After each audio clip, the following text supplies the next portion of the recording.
Welcome, everybody, to the MSE Pro Football Weekly Show. I'm your host, Dan Murphy, alongside my co-hosts, Lawrence and Dustin. Guys, how you doing? It's been a minute since we got into a podcast, but we're ready to get started, man. Every weekly episode is starting tonight. How you guys doing? Good, man. Football's back, kind of. Kind of, yeah. Yeah, happy to be here. Should be fun. Absolutely. So, guys, we're going to look back at the NFL free agency. You know, always a crazy time, crazy period. Not a ton of big signings, but definitely some big stories and some fascinating stories. And definitely the biggest one is the whole Max Crosby situation. And, you know, looked like he was getting traded to the Baltimore Ravens from the Las Vegas Raiders. Looked like it was signed, sealed, delivered. Everything was, you know, other than dotting the I's, crossing the T's, everything seemed to be done and ready to go. And then it turns out that the Ravens back out on the deal at the 11th hour. And he ends up having to go back to the Raiders. And after the Raiders had already made a whole bunch of signings and agreed to a whole bunch of free agent deals, and it seems like spent all their money.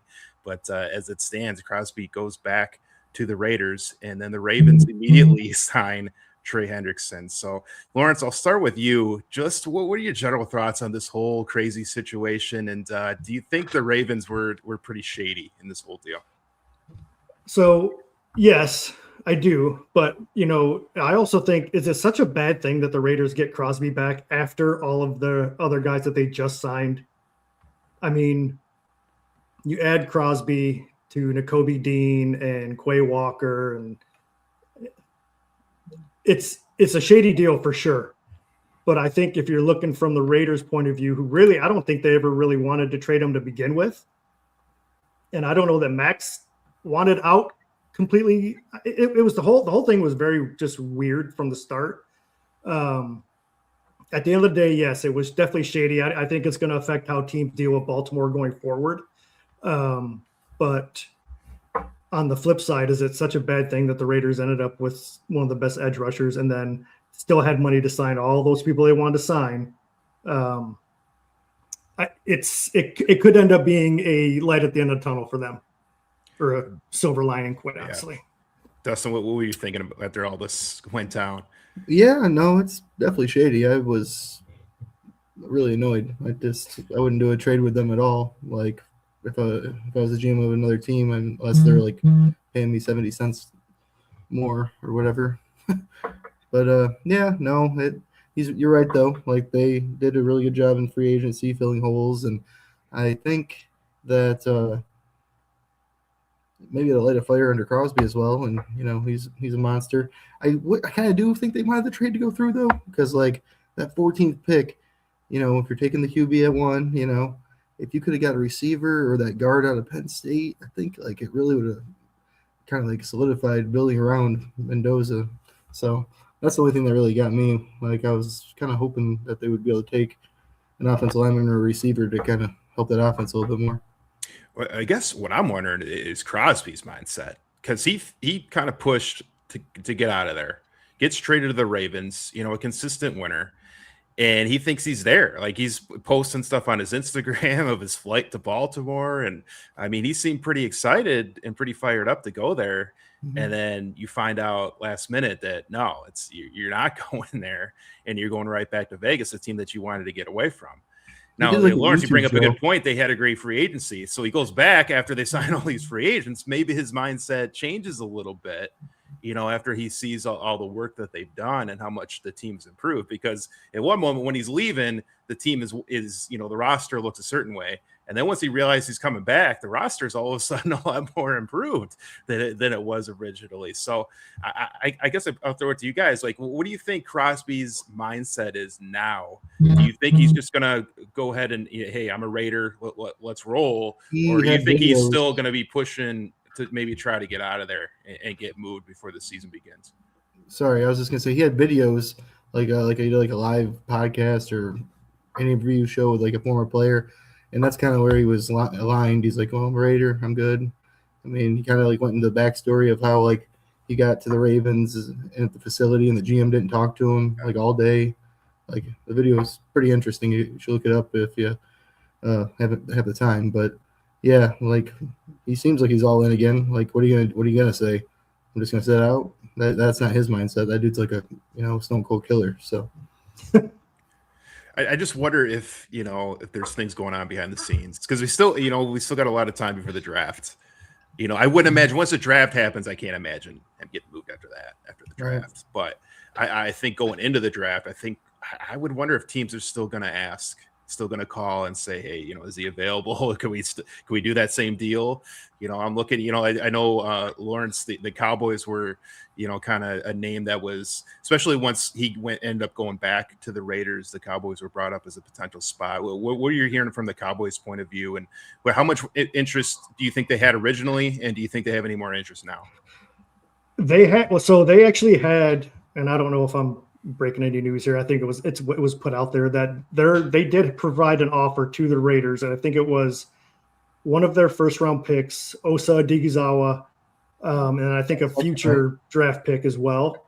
But they were never going to send 2 ones. Dallas was never going to do that. And once that became the going price, that took them out of it. Now, if I'm Dallas, when they get to in the draft, and once they get to 12, let's say they've gotten completely wiped out in the first 11 picks, I might pick up the phone and say, hey, we'll give you a 12 for Max.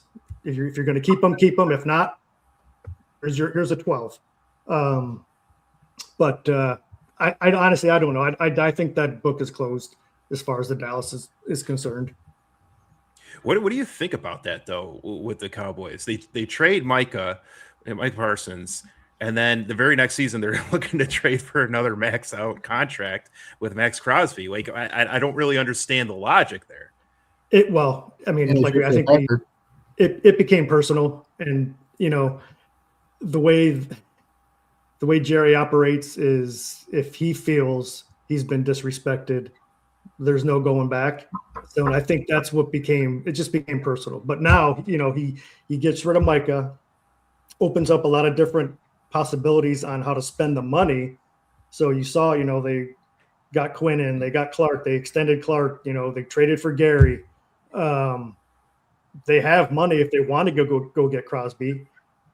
But again, I think trading Micah was a good thing, at least in my eyes, because it did open up the possibilities of being able to spread that money across the entire defense. And now they can actually field a NFL caliber defense as opposed to what they've been trotting out there last couple of years.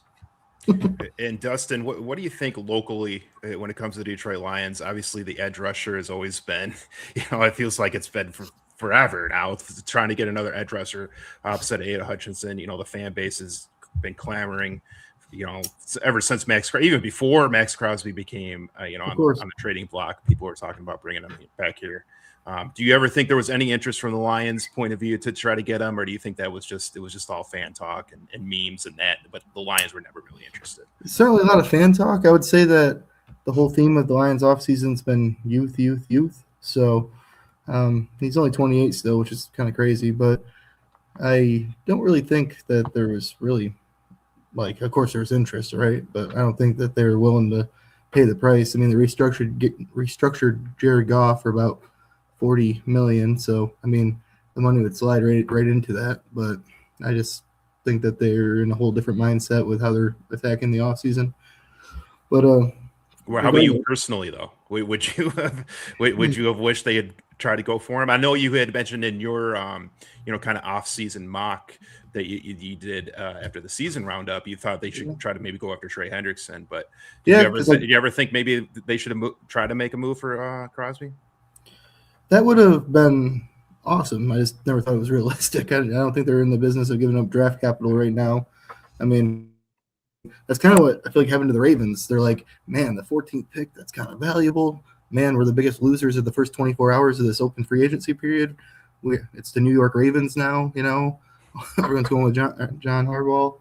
And they lost a couple other players, and I feel like the free agents they signed weren't worse players, and they're still giving them good money, and it's like they could fall off a cliff next year. I don't think they will, because Lamar Jackson's Lamar Jackson, but also I think they kind of got cold feet of man, we just lost 10 players. What are we going to do? We have no money. We're paying Lamar Jackson.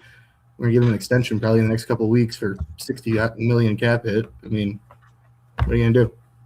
Yeah, they kind of were in a situation once they realized how many free agents are leaving. Like, And we need those. We need that draft capital.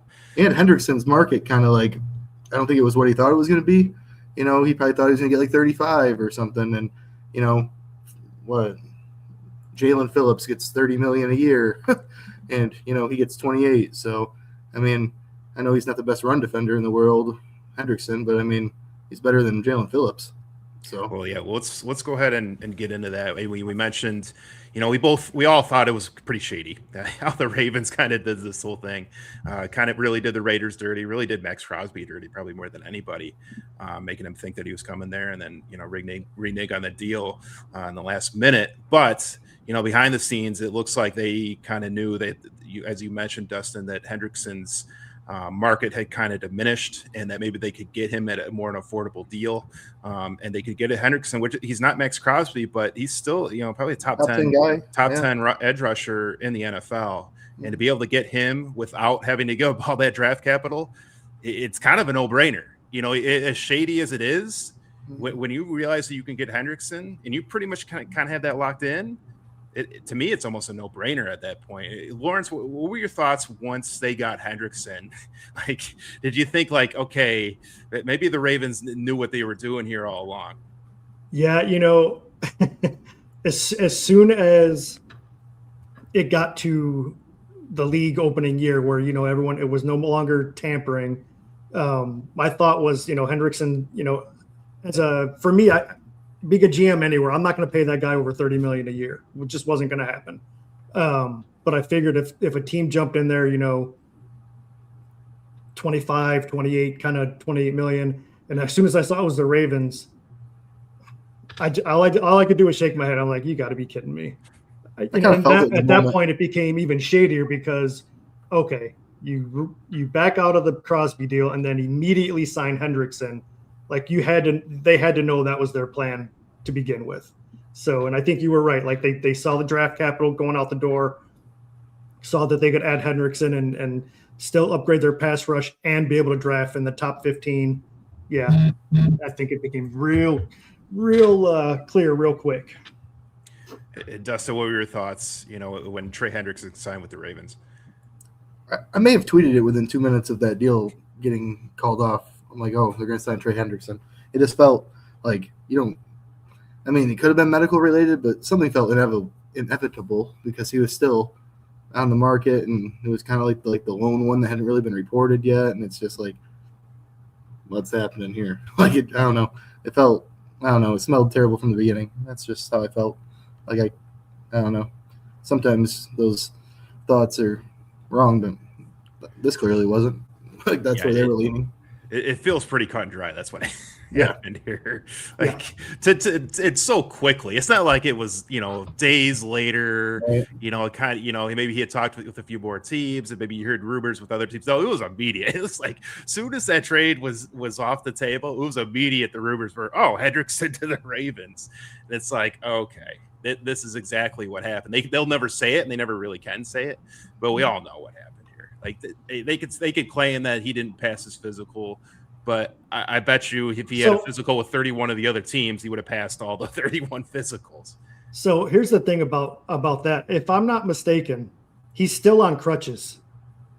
So he wasn't going to pass any physical regardless. You know, what they're saying is like they were worried about future injuries, like just maybe the structure of the knee, whatever. That's kind of a given. Like, I just feel like there's so much being made out of a physical that wasn't passed. Well, he was never going to pass any team's physical. So the whole point of them doing these tests was to see the structure of the knee. Is it going to hold up future-wise? Can we afford to give this much investment on a guy who, coming off this injury, do we have to worry about another one coming? Right. So, I mean, I think the whole not passing a physical is overblown.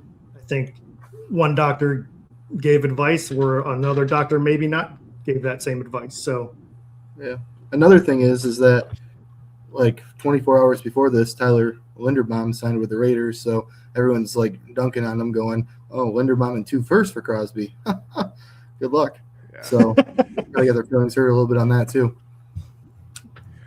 I don't want to get too much into the Raiders because we'll talk about them down the road on another show. But what were you guys' thoughts on that? Because they were, the most active, they had the most money.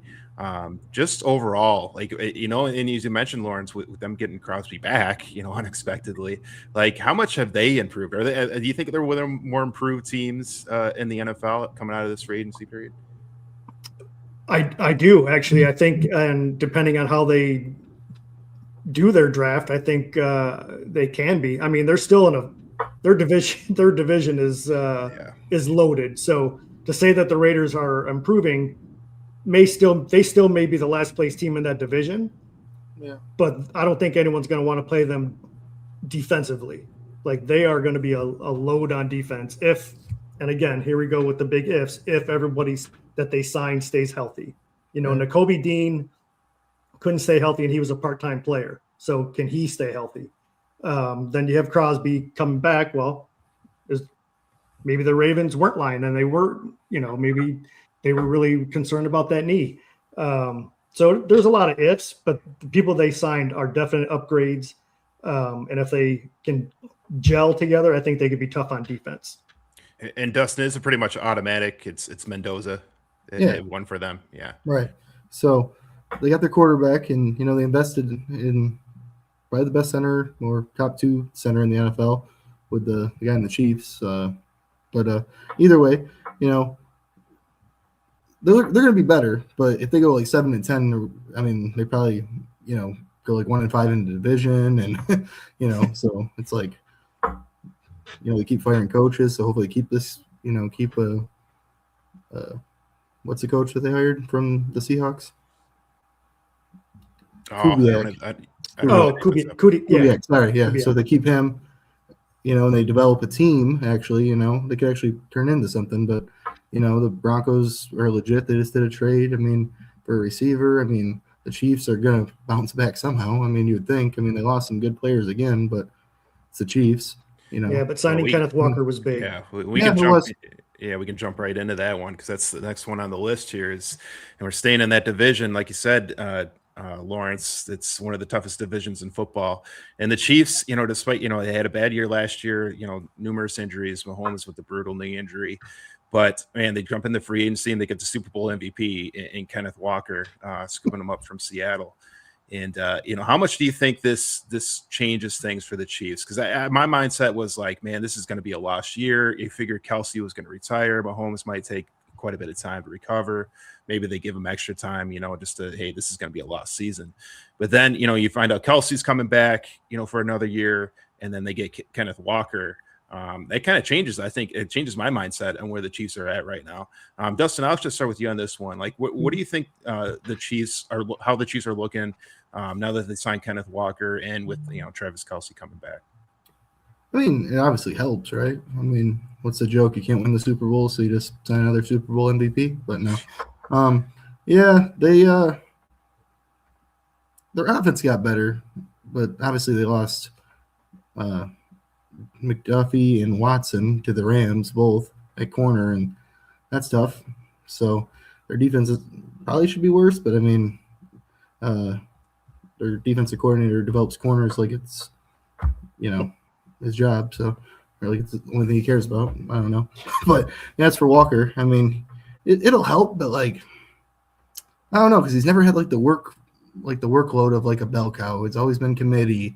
Can he handle 20 touches a game? Like, he's had some injuries, and like all running backs do.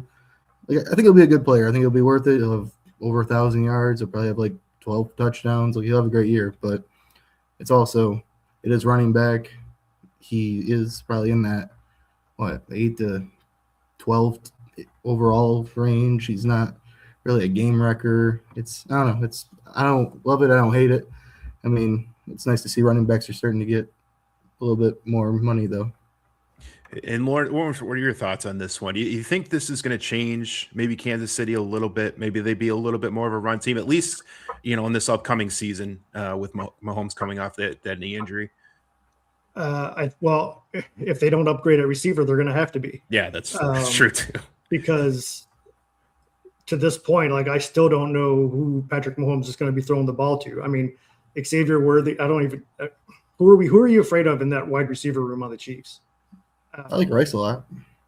What's that? I like Rice a lot. If he can stay on the field. Well, not the person, but knucklehead behavior aside. And you're right, Dustin. Like Kenneth Walker's not going to be your bell cow, and honestly, he's not great at getting the ball out of or receiving the ball out of the backfield. So you're still going to need to have another guy that can be Mahomes' outlet. It helps their running game, but I don't know if I just don't know about that offense going without any kind of receivers to throw the ball to. I believe in the Mahomes is a offensive line, downfield passing guy, and they have no downfield receivers. right? I do believe in the offensive line, though, and that's one thing that they've invested in continually over the past. So maybe Reed era. So maybe that's how they reform their offense is they run the ball more and use play action.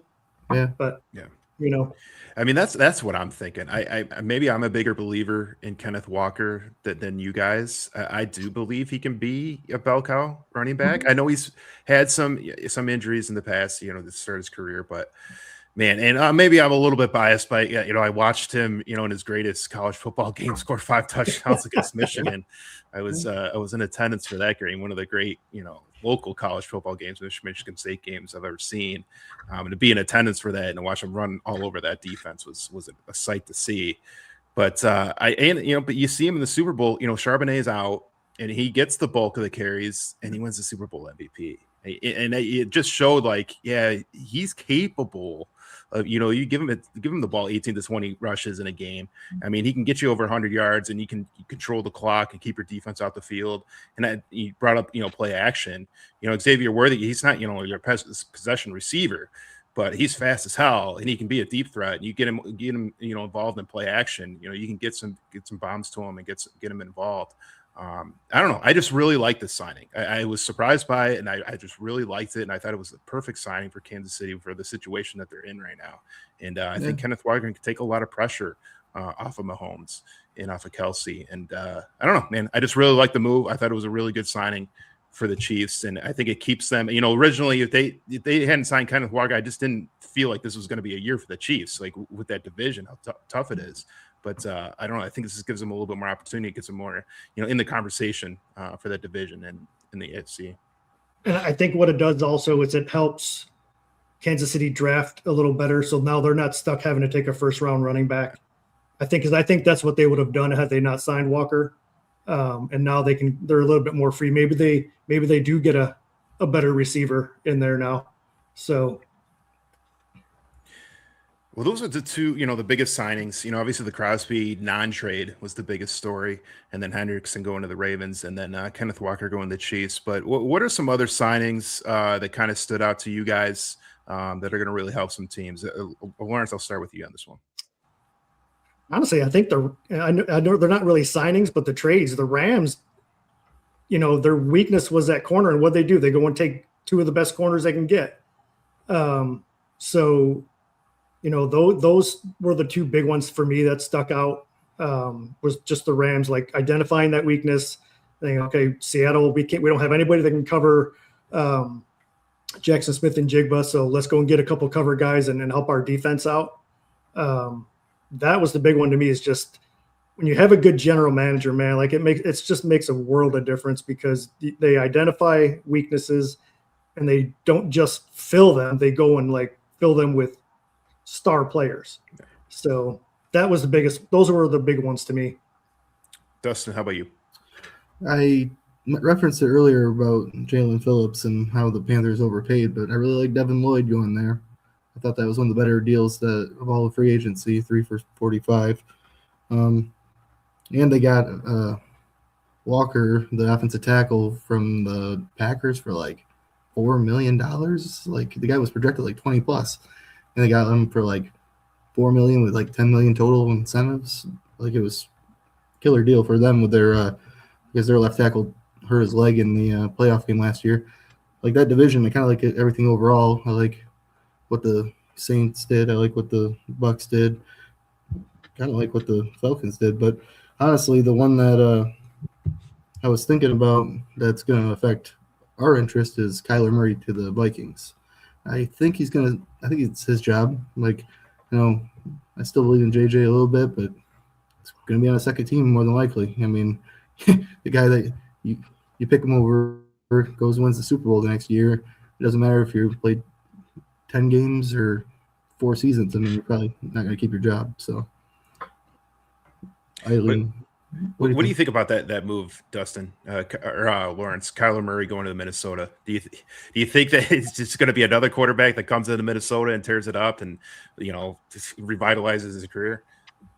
I think in a kind of a side effect sort of a way, it affects Kevin O'Connell a little bit because he's known as the quarterback whisperer, right? Mm-hmm. Well, he couldn't really do much with JJ yet, so I'm just going to say yet. And then if Kyler comes in there and really doesn't do anything, then that's 2 quarterbacks now all of a sudden that he can't kind of get to play. So I think Kevin O'Connell needs Kyler Murray just as much as Kyler Murray needs Kevin O'Connell. So I think Kyler Murray is not a bad quarterback. I think his focus sometimes is in the wrong place. That's fair. Quarterback's really fallen off like the past 5 years. I mean, he could easily be a top 16 guy. Like he said, seasons where he has been. So, like, I know the Cardinals had to go in a different direction because everyone got hurt and everyone aged out or the young guys didn't develop as much. But honestly, I mean, and I know he has that background of being a video game nerd guy, but like, honestly, I think he's a good quarterback. The Vikings have good tackles. They have Justin Jefferson. They have They got good receivers. Jefferson and Addison. Yeah, that helps quite a bit. Yeah, I mean, I like Jordan Mason. I mean, TJ Hawkinson. He's still a guy. There's weapons there. Player. Yeah, so there's a lot of opportunity. I mean, you saw what he did with McBride on the Cardinals. So I mean, there's a lot of options. So I find it hard to believe that he's going to fail. If he fails there's not another job for him. Yeah, if he fails, that's it. Yeah. Like if he can't get it done in that offense with that play caller with those playmakers, I mean that's a wrap. He's going to baseball. Yeah, maybe, or just sit on the money, enjoy being a millionaire, and play video games all day. Right. Yeah, I'm sure people will pay to watch him play video games. Yeah, another one. Set up a Twitch and just do the whole video game. There you go. You'd be a gamer the rest of his life. Yeah. Another one like that was surprising was Mike Evans leaving the Bucs, going to the 49ers. I like that. For the 49ers, it's a nice Brandon Ayuk replacement. And that guy, Brandon Ayuk. Yeah, that's a low-key big move. Yeah, no, it's a good one. Yeah, I think Evans to 49ers is that's a really good deal for them. Giving Brock Purdy another weapon. What was the deal with Ayuk? What was the whole is he just they wanted to avoid the contract. They wanted to avoid the contract because they regretted it instantly. So they told him to stay home, and then they played it like, "Oh, you didn't come to training camp, so we can void your deal." So then he quit coming to the facility. And then he just did knucklehead stuff, and I think they're trying to hold out for a 7th-round pick or something. Someone's going to trade for him. Yeah, right. Just cut him. Sounds like he's going to go to the Commanders, play with his college quarterback, Jaden Daniels. But I don't know. So were they able to void the contract, or how did that? It sounds like it. It sounds like the guarantees are all gone. I don't know how the 49ers can get away with that. How they can. I mean. Yeah, that's another shady situation. But he played into it too, though. He should have just kept showing up. His agent, he wasn't listening to anybody. He kind of went, AWOL. So, I mean, if he would just kept showing up, he probably would have been fine. Yeah, well, they're not going to deal with that with Mike Evans. No, that's for sure. No. He's going to be showing up every day and ready to go, man. Ready for his 1,000 yards. Yeah, that's a great signing for the 49ers. But we talked about the Vikings, and I know, Dustin, you mentioned you thought you might be a division flip. It flipped this year, and I know you mentioned that you might think it might completely flip again. You said the Vikings may be second, and then maybe Lions end up first again. But let's go ahead and talk about it. We want to get into the local team, and this is something we're going to do for every team We're going to go division by division, but tonight we're just going to focus on the Lions. But we're going to do all 32 teams before the NFL draft and kind of look at what they did in free agency, what are their team needs they have, what's their draft capital, and maybe what they're going to look for in the draft, and especially with their first pick. So I'm going to start with the Lions, as we talked about. Let me get the right graphic here. There we go. And we look at the free agency. I don't have all the moves. If there's some moves or departures you guys want to mention, go ahead. But, some of the key additions that they brought in. Actually, let's start with the departures first, because the additions kind of just replaced these guys. So the big departure, started off with David Montgomery. Well, let's talk about that for a little bit. David Montgomery gets traded, to the Houston Texans. And there was a lot of talk about David Montgomery maybe, frustrated with what his, how many carries he was getting. Jahmyr Gibbs is, taken over as one of the top running backs in the NFL. Was for, rookie year, Jahmyr Gibbs' rookie year was kind of like a 50-50 split.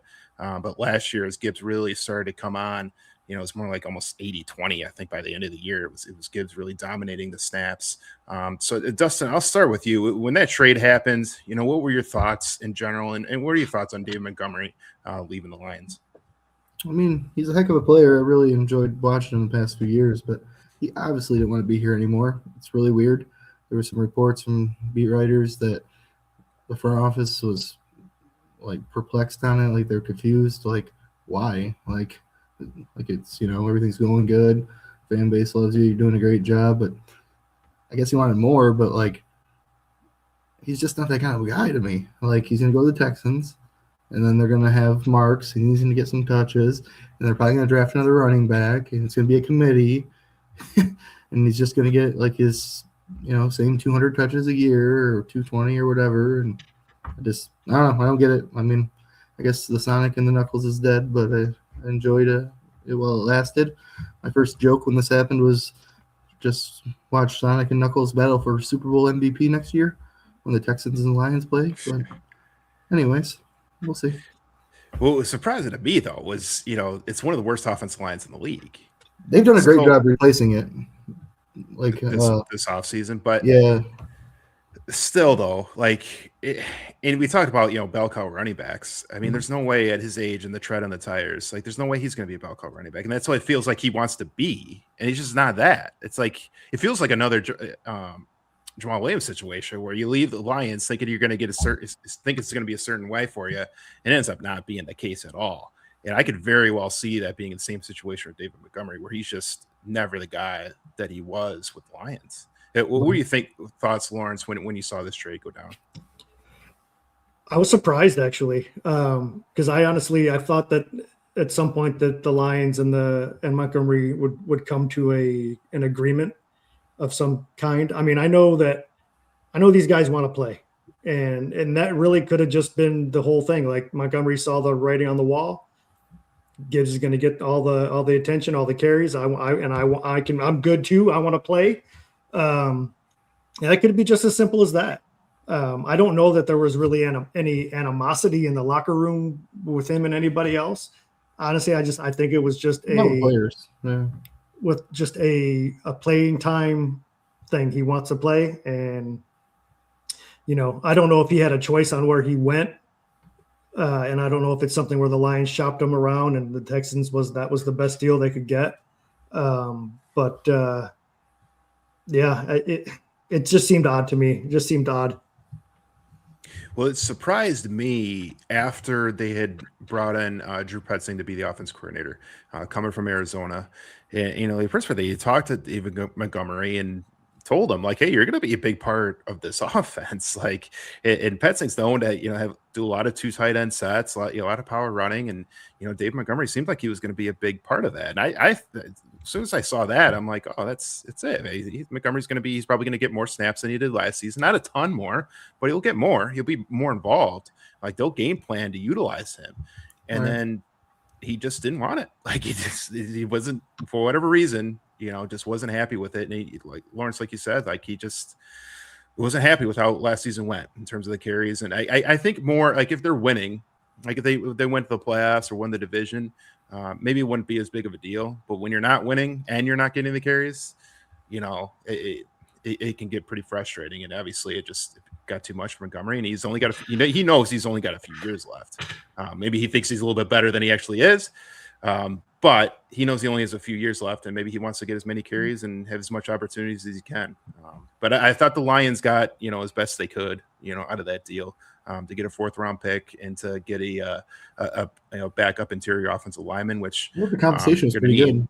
Yeah, which they needed, with as many guys left of that offensive line, they needed some backups. So to get Scrubs in there was that is a part of that deal. I thought was pretty good. So overall, I think both teams. I think it's a win-win for both teams. The Lions were able to get some draft capital, they were able to get a backup offensive lineman.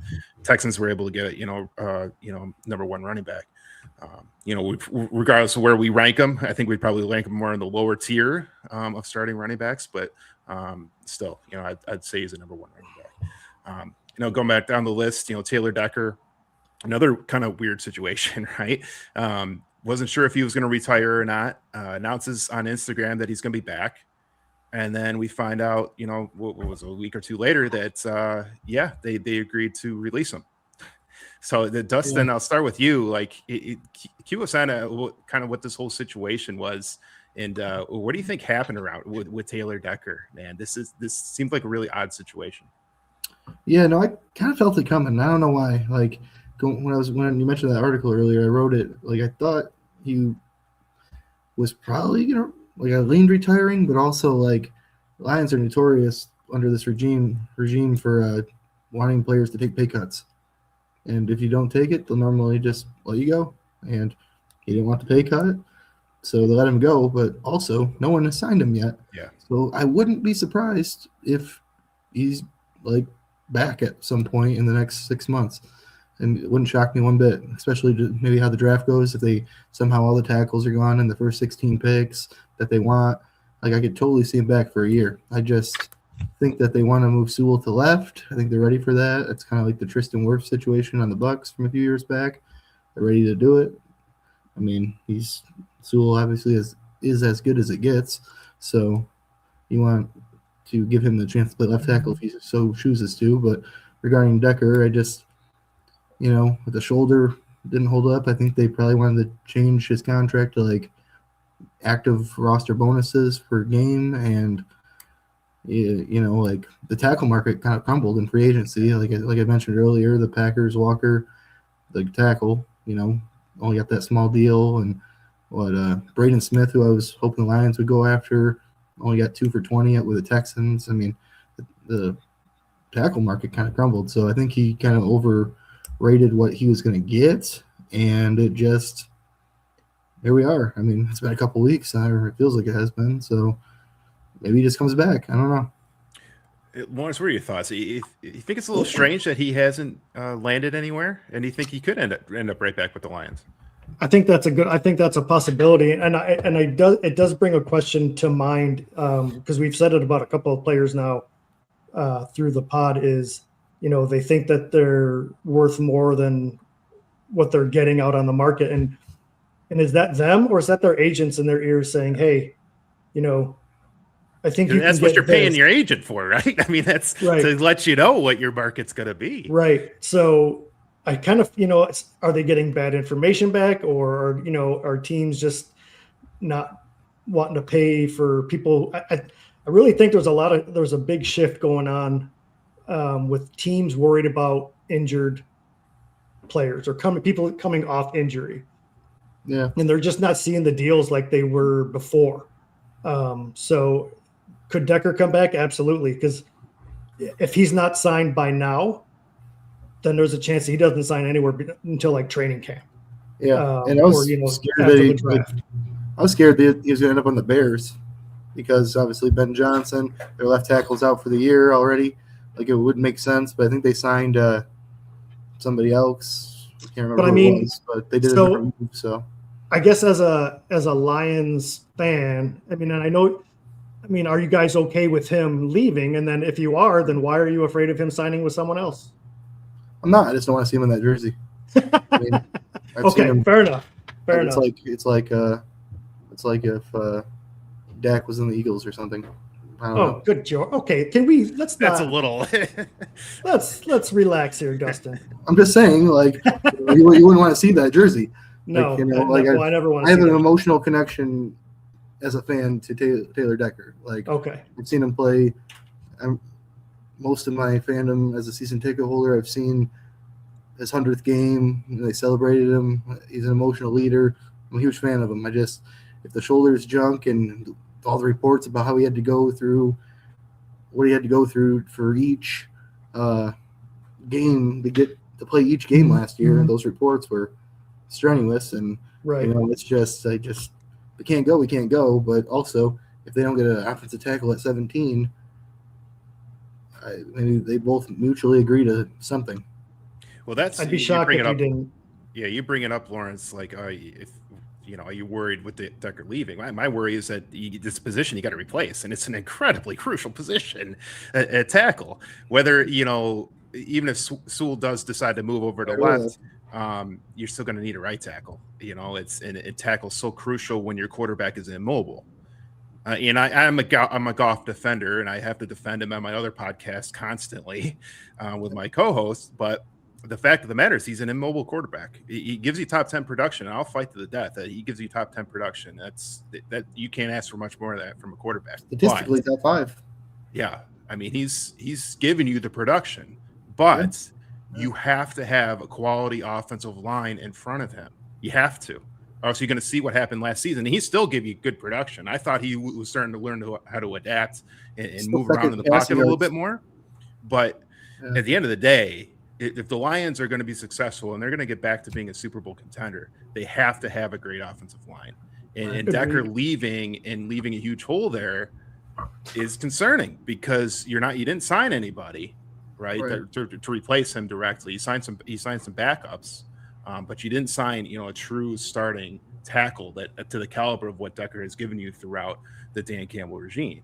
So they're going to have to replace him with potentially probably a rookie, right? And that's what concerns me because what was the problem with the offensive line with the Lions last season? A lot of it was communication, right? A lot of it was communication. There's a lot of issues there. And we blamed a lot on Ragnow retiring, right? And them not really having solidified the center position.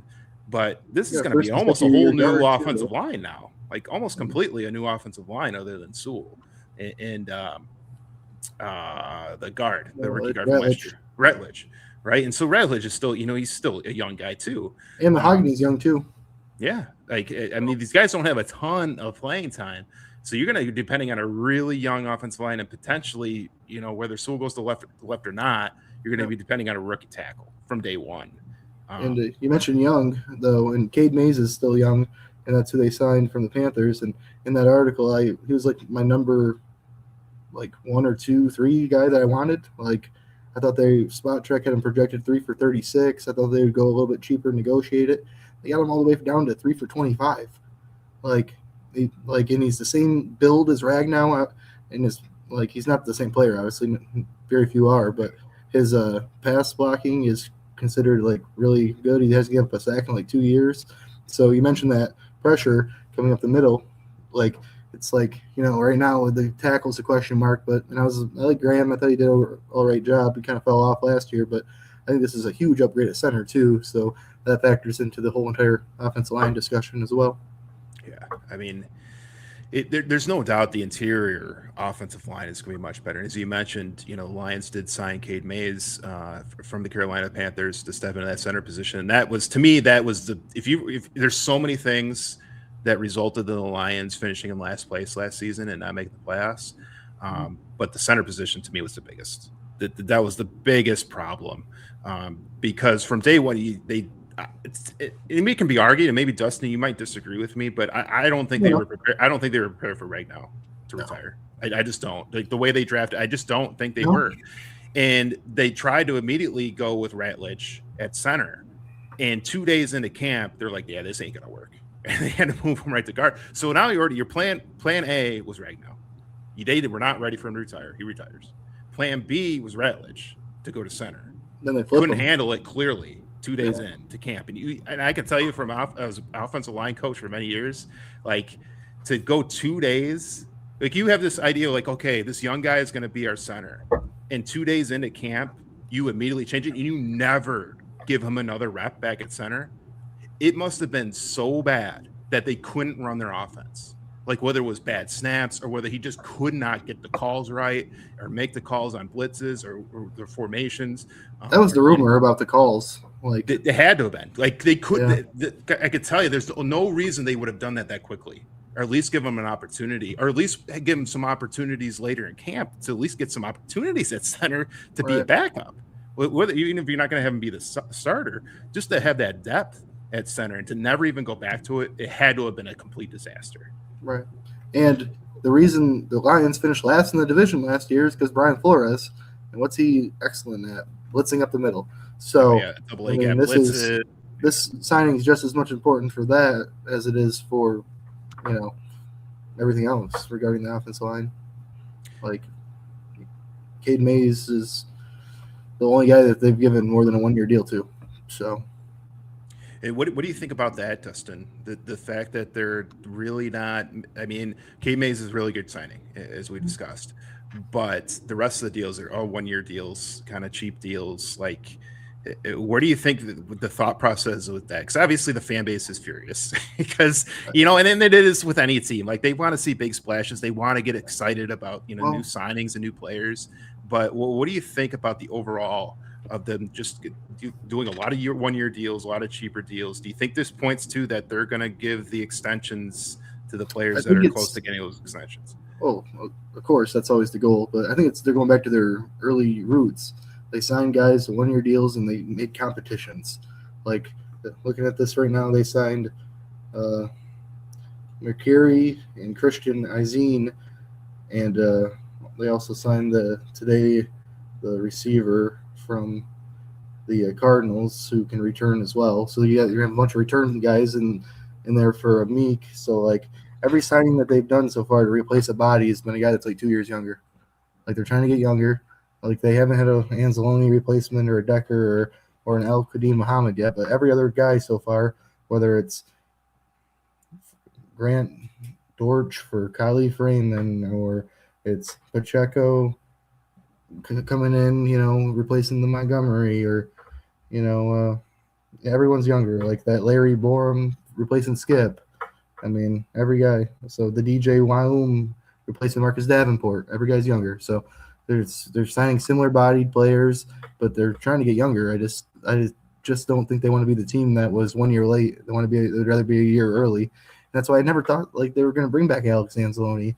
I know DJ Reader is still out there, and I don't really think they're going to sign him. Yeah. And there's, like all these older guys. I mean, and Al-Qadim Muhammad was a 40% snap guy, and, they're going to probably draft an edge rusher that plays 40% of the snaps, or they'll sign another guy. So, like, I just think that they had a mindset of let's get younger, besides, old reliable Teddy Bridgewater. But, I mean, overall, it's just. Do you think that is part of because they've had so many injuries the last 2 years that they're like, man, we can't just bring back injured guys, especially when it comes to Decker. Like, we can't pay good money to guys just because they've been here for a long time or they've been here since the beginning. Like, we can't give money to these guys because they're getting older. You get older, a lot more opportunity for injuries. And the last 2 seasons that have derailed this team is injuries. Honestly, I'm like a weirdo when it comes to this. So like, I'm thinking deep into it. I really think it has a lot to do with their schedule this year. I think they think that they can get young guys reset this year, still have a better season than last year and win the division based off schedule. I think they want to bring in young guys, develop them, bring in competition with vets.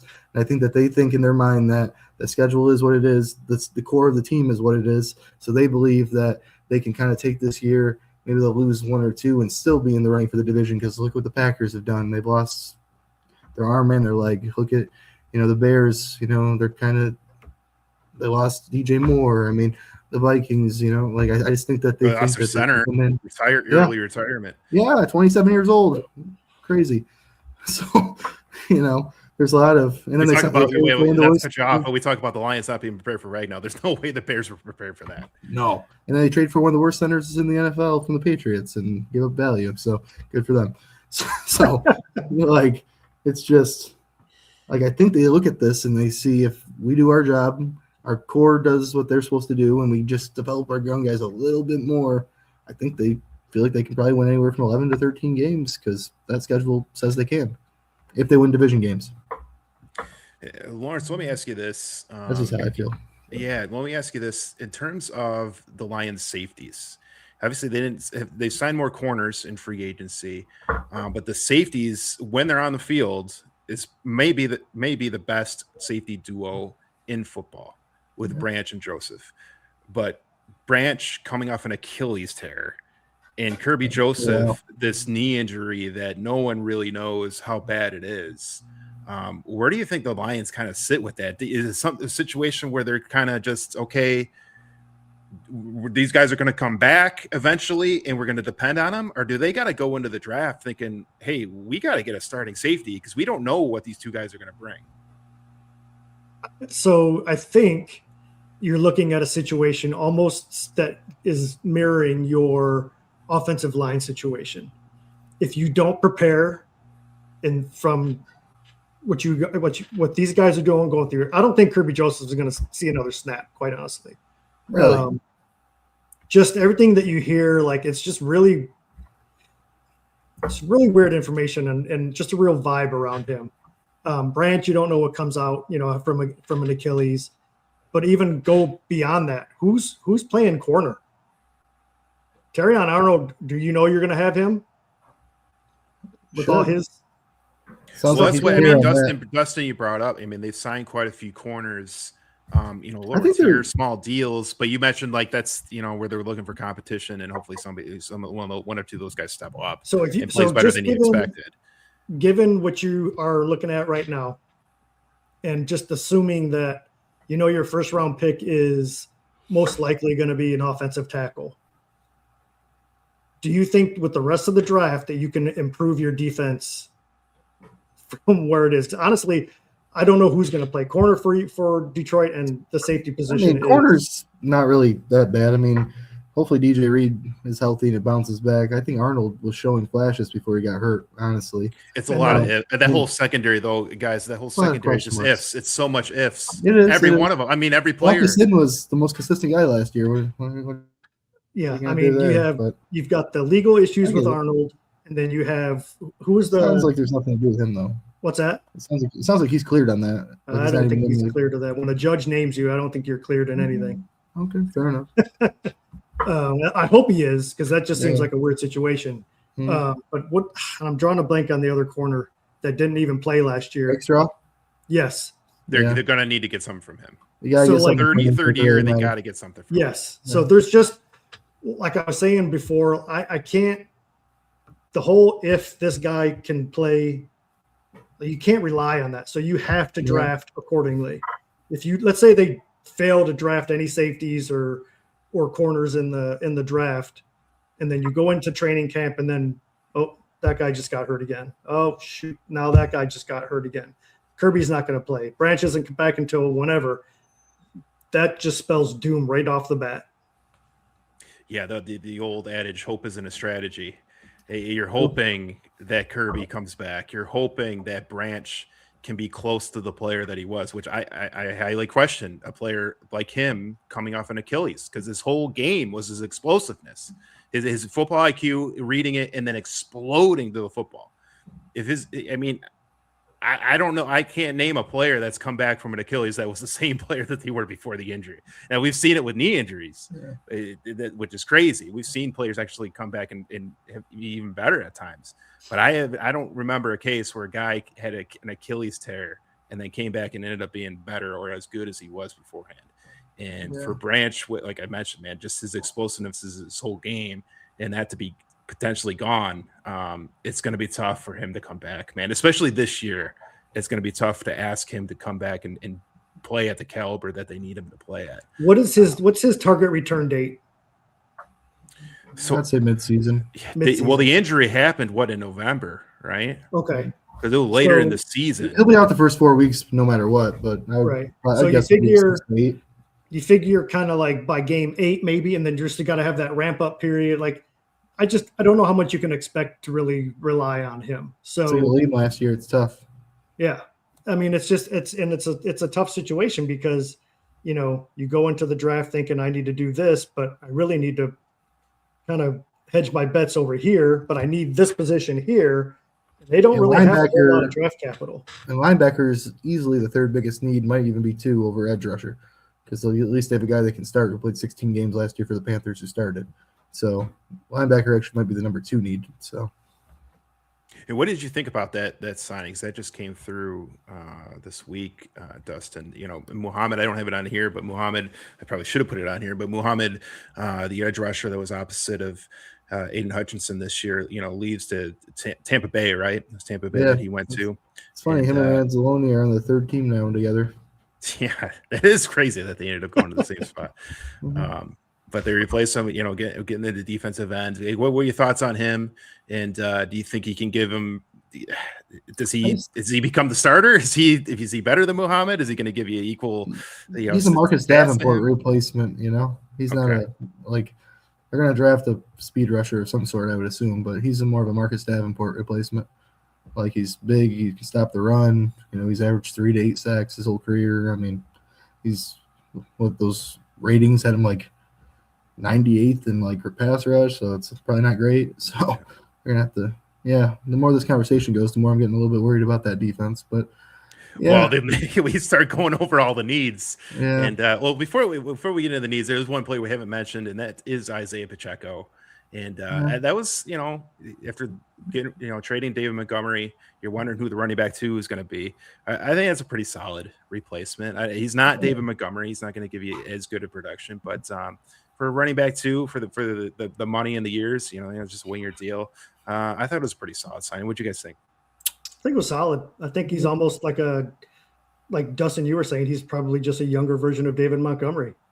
He can be that pounder up the, going in between the tackles. And, he's a great guy out of the backfield to receive, catch balls. So I think it's a good deal. Yeah. If he gives like 65 to 70% of the production at that contract, I mean, it's plus value. So yeah, I'll take it. Yeah, it was a pretty good deal. I was pretty happy with that. Less than It was one $200. spot. I'm like, okay, that's one spot we can check off. Like, I feel good about the running back 2 spot. Maybe they'll give Aki the ball. He's only been doing Yeah, special I don't see that. I don't see that. They might need him to play secondary more than anything. Way things are headed right now. So let's go ahead and get into it. We talked a lot about it. We've kind of gone down the list here, but the team needs, the 2 that stand out the most are the offensive tackle position, which we talked about, getting a Taylor Decker replacement, and then the edge rusher. It's still been an open spot opposite of Aiden Hutchinson. It's been a revolving door. Muhammad gave them some flashes. He was, very feast or famine. I think he had 2 games where he had 3 sacks. Very quiet in a lot of other games. But it's definitely a spot that they need to fill opposite Aiden Hutchinson. Try to get some Hutchinson some one-on-one opportunities and let him feast once in a while, because the defense or offenses can just game plan for Hutchinson with the way their defensive line is. But what do you guys think? Do you think these are the 2 biggest needs? Would you rank one more higher than the other? And whether maybe some other needs that you think they need to fill as we start heading towards the draft? Dustin, I'll start with you. I would throw a Will or Sam linebacker in there. Probably number 2, honestly, behind the offensive tackle. They have not done their Anzalone replacement. The draft's pretty, from what I read, is pretty good at linebacker, so it'd be nice to draft one.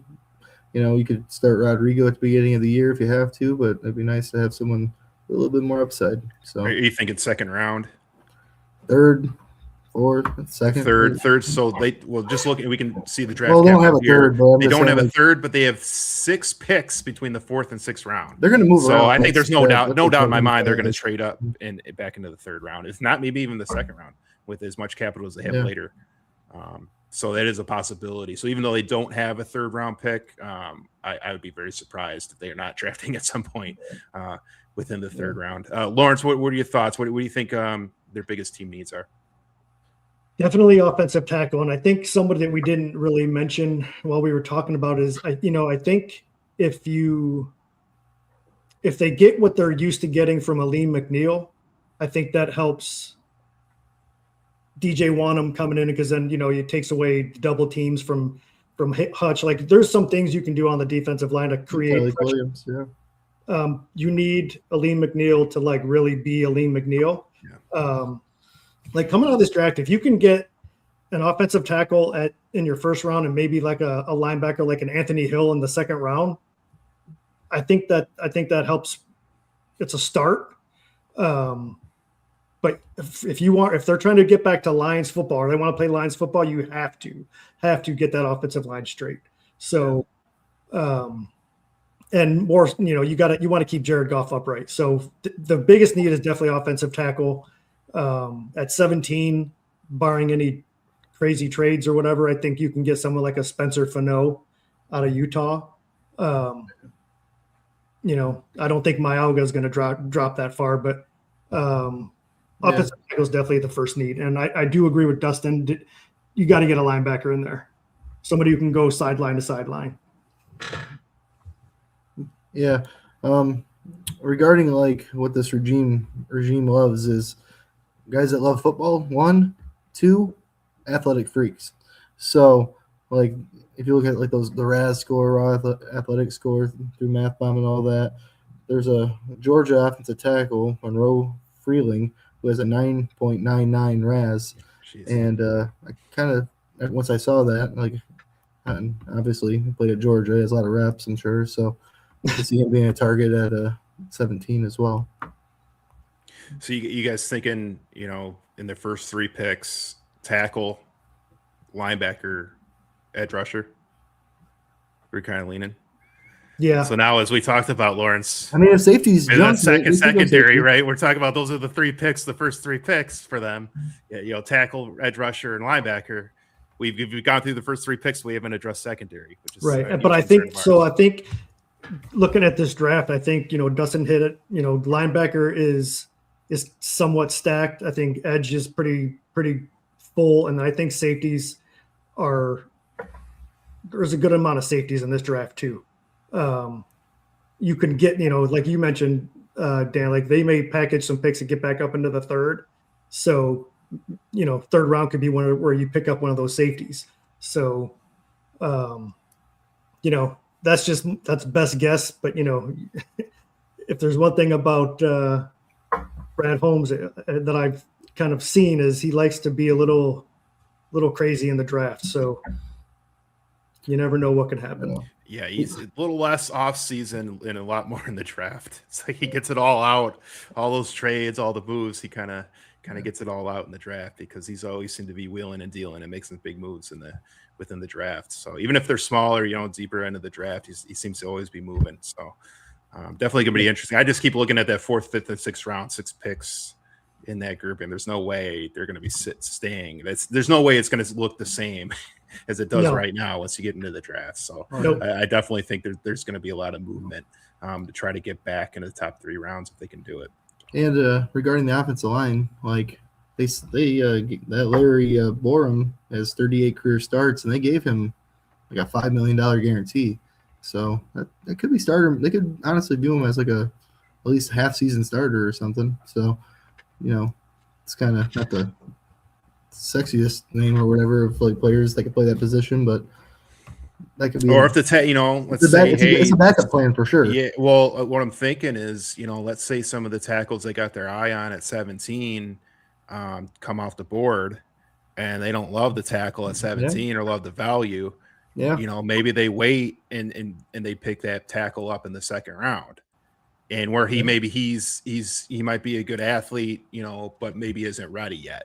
Maybe he needs a half a season to get ready. He's not a guy that can start day one. Maybe Manu. Maybe that's where Borum starts. The first half of the season. You don't want to see Manu play? Yeah, that's. I've already seen enough. I think. Okay. There's going to need some rapid improvement with his footwork, no question, because he's just not.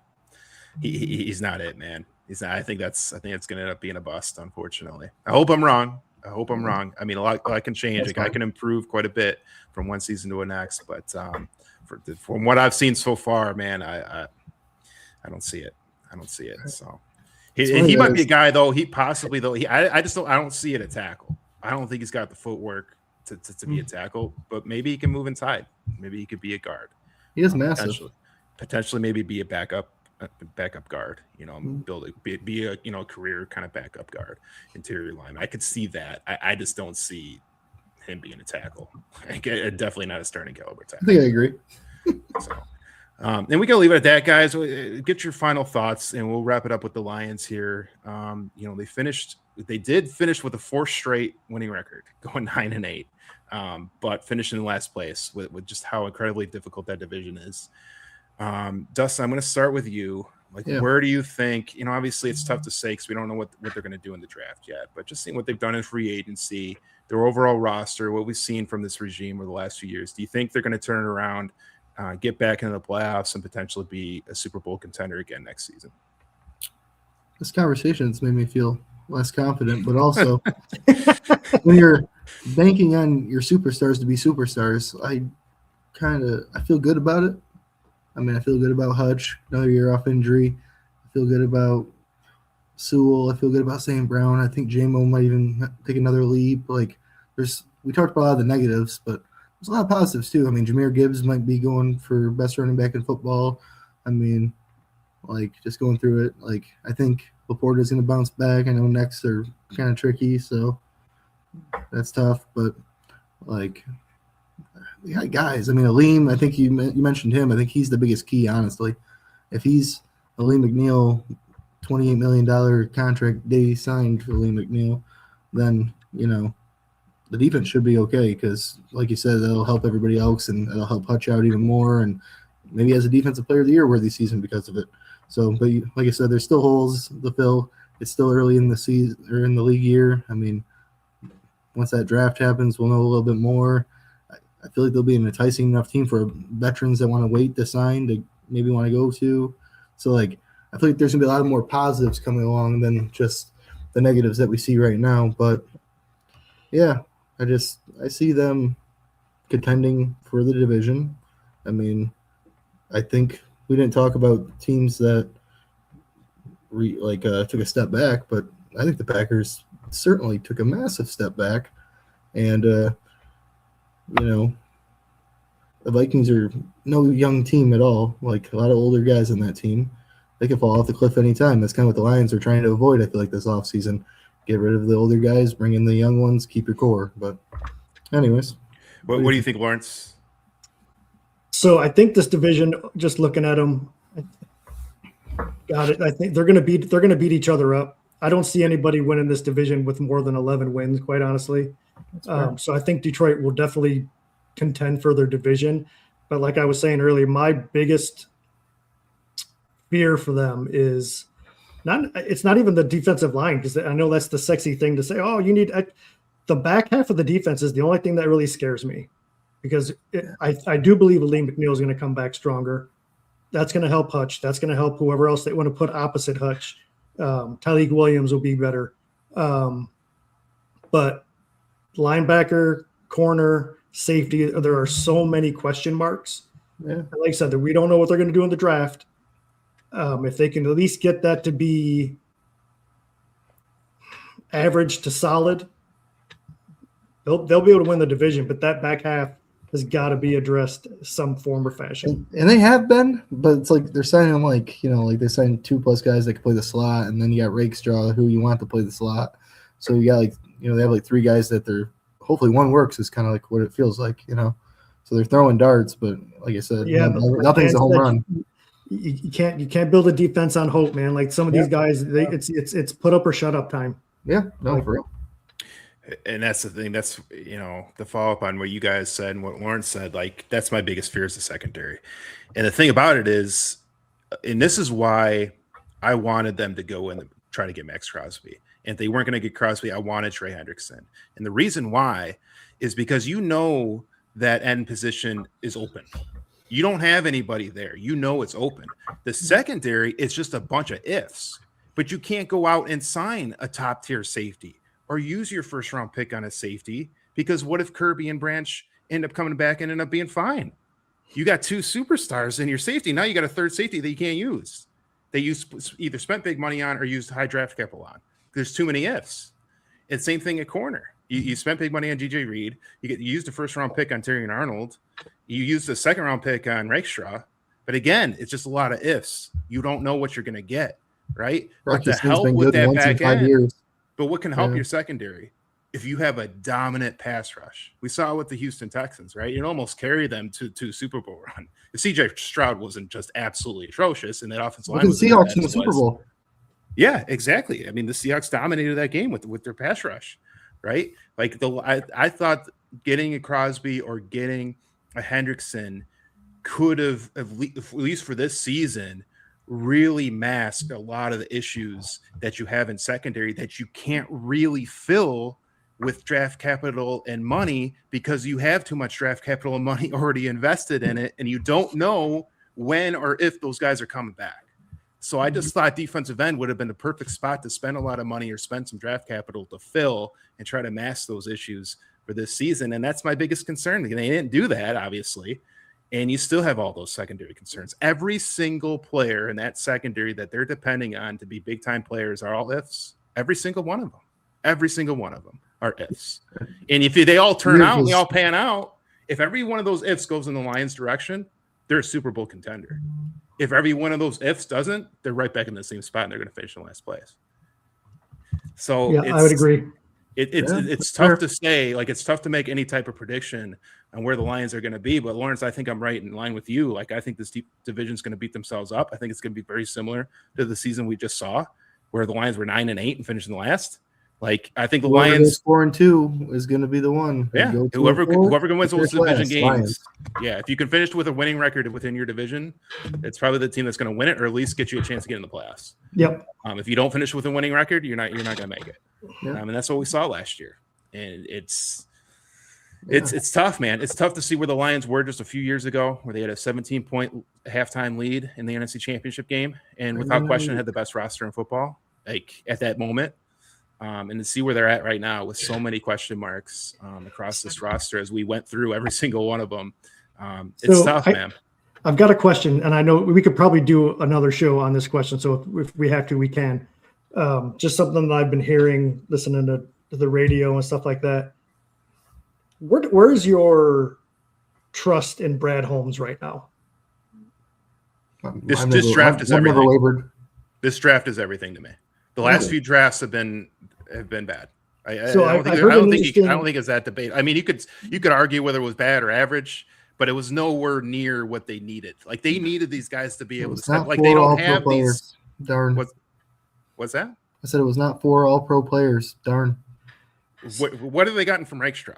Yeah, I know. Where is the other? I was just joking about the draft where they got Gibbs and Campbell and Laporta and Brand. I'm not expecting a draft like that. I'm never.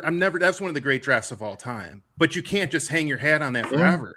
Yeah. Like, these last few drafts, these are the guys that you needed another tackle to be able to step in for Decker right now. That could have been, working his way up. Maybe it was a 4th or 5th round pick in the last couple of years that now could be ready to start. They don't have it. Where's the defensive end that they've been, maybe drafted later, that's been practicing with this team for a couple of years, and now it's his time and it's ready? He's not there. Where's the outside linebacker to replace Anzalone that's been prepared? You know what I mean? And we can go right down the list, but that's the problem of these last couple drafts. They have not been good enough. They have not gotten those guys in the later rounds. That's kind of what, or the first couple rounds, to be honest.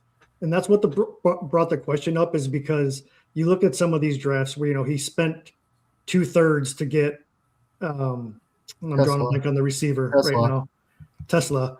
And there was an interesting conversation. There was, do you look at him as a glorified scout who just loves the draft, can identify talent, or is he a GM who can make some tough offseason decisions, bring talent in? To me, he looks more like he's just like. To me, he just looks like he likes the draft.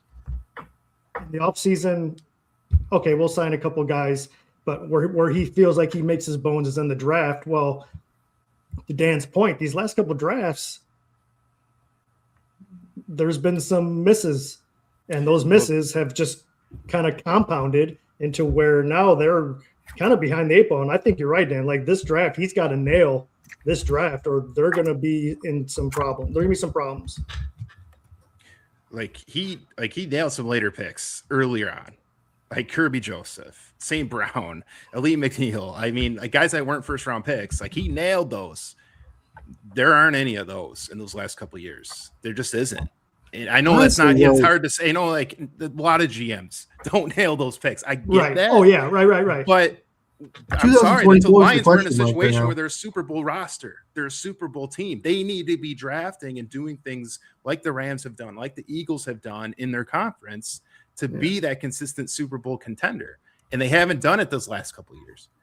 I don't know about that though. 2024, yeah, like where you have the corners and all that, but you still got a starter at guard right now projected in Mahogany, and that's the rough class. But this past year, you got Tate Ratledge, you filled a hole at guard, you still got guys to develop. Tyleek Williams is slotted in right at starting defensive tackle next to Aleem this year. I mean, Miles Frazier, we both were like thinking maybe could do something last year or coming up, and then Tesla, obviously, he's going to be the wide receiver 3 this year without Kylie Freeman around. So, like, I don't know if we can totally question 2025 yet. 2024, sure. But, like, you know, the Hutch draft, the Sewell draft, and the 23 draft, I mean, those are 3 of the best drafts in a row that any team's had the past 5 years. So, like, it's really just 24 right now. And that's about – that comes back to the question marks of the secondary and the ifs, because that's the, you know, the That's where they Arnold missed. and It's a good point, Dustin. You bring up really a good 24. point. Yeah. And if those guys play good this year, because they're the ifs, and if the ifs perform on their 3rd year when they should, then we know. But at least half of them, if half of them perform, I think we'll be all right.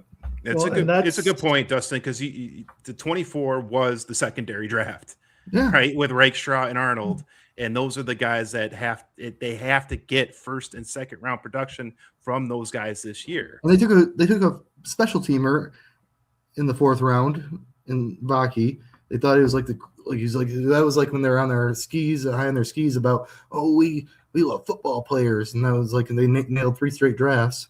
And then they were high on their skis in Manu, and they gave up a 3rd round pick for a 4th round pick. And then Wingo, they kept him on the roster all last year, but he's like, he didn't play. Like, he was just like, he was inactive for like after that Ravens game for the last like 12 weeks of the year. And then Mahogany broke his leg. So it's like, that's that draft class. So if those guys do something, all those ifs kind of become, but if they don't, here we are. So.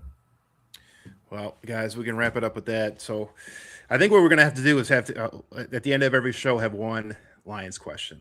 And as long as there's not, if there's any like breaking news or anything with the Lions, obviously we'll talk about that. But just in general, we'll end every show with the Lions question. But going forward, each week going forward, we're going to try to break down each division or a couple divisions and kind of go over each team. Obviously, it's going to be a lot more abbreviated than what we just did with the Lions. But it's going to be similar graphic. We're going to go through the additions and the departures and what that team's needs are and what the draft capital is, and kind of discuss what maybe they'll do in the 1st round or kind of what they need throughout the draft. But we're going to try to go through all 32 teams before we get to the draft. And then the 1st round of the draft, we are planning on doing a live show to kind of go through, each pick and discuss it as it comes through. And we'll have, graphics, and we'll have little highlights of each player that gets drafted, and really looking forward to that. So we're kind of building towards that, and to get to that, we're going to go through each team one by one and discuss what their needs are. So I'm really looking forward to it. This is kind of the start of doing this podcast every week. We did a couple beta versions, kind of during the playoffs, but we're really excited about getting this going every week, and we're looking forward to it. So that will wrap it up for tonight. For Lawrence and Dustin, I'm Dan Murphy, and we'll see you again next week.